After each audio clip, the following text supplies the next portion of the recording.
প্রয়োজনীয় প্রস্তুতি সম্পন্ন করলেও টিকিট জটিলতায় মালয়েশিয়া যেতে পারেনি প্রায় 18,000 কর্মী। এর প্রতিবাদে রাজধানীর কারওয়ান বাজার মোড়ে অবস্থান নিয়েছেন তারা। বিক্ষোভরত কর্মীরা বলছেন, টিকিট সিন্ডিকেটের কারণে ভিসা সহ সব প্রস্তুতি সম্পন্ন হলেও তারা মালয়েশিয়ায় যেতে পারেননি।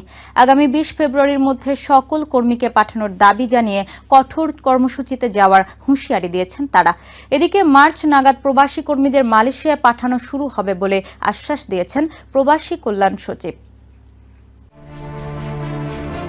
দীর্ঘদিন বন্ধ থাকার পর মালয়েশিয়ার শ্রমবাজারের দুয়ার খুলে 2022 সালের আগস্টে। এরপর 2024 সালের 31 মে পর্যন্ত দেশটিতে প্রায় 5.5 লাখ কর্মী পাড়ি দেওয়ার কথা ছিল। তবে শেষ মুহূর্তে টিকিট জটিলতার কারণে যেতে পারেনি প্রায় 18,000-এর মতো কর্মী। সে সময় সরকার নির্ধারিত জনপ্রতি ব্যয় 79,000 টাকা নির্ধারণ হলেও অনেককেই গুনতে হয় কয়েক গুণ বেশি টাকা। পরে রিক্রুটিং এজেন্সি থেকে কেউ কেউ টাকা ফেরত পেলেও অনেকেই না পাওয়ার অভিযোগ ওঠে।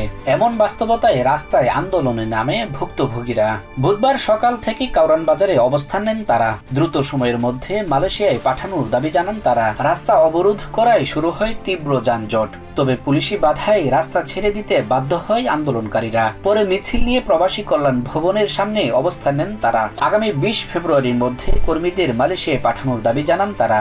দাবি না মানা হলে আরো কঠোর কর্মসূচির হুঁশিয়ারি দিয়েছেন তারা। এদিকে আন্দোলনের বিষয়ে প্রবাসী কল্যাণ সচিব রুহুল আমিন বলেন, মালয়েশিয়া যেতে না পারা কর্মীদের সমস্যা দ্রুত সমাধানের চেষ্টা চলছে। মার্চ নাগাদ মালয়েশিয়ায় পাঠানোর প্রক্রিয়া শুরু হবে বলেও আশ্বাস দেন তিনি। আমাদের প্রথম প্রাইম টার্গেট হচ্ছে ওনারা টাকাটা ফেরত পান। 1, 2 নম্বর হচ্ছে যে ওনাদেরকে এই যাওয়ার প্রসেসটা যেন আমরা একসাথে চালিয়ে যেতে পারি।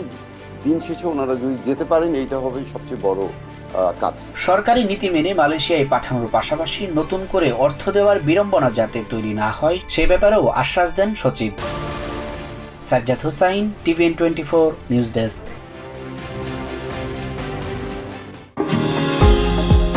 নিউ ইয়র্ক থেকে সম্প্রচারিত টিভিএন 24 টেলিভিশন বিশ্বজুড়ে বাঙালির কণ্ঠস্বর।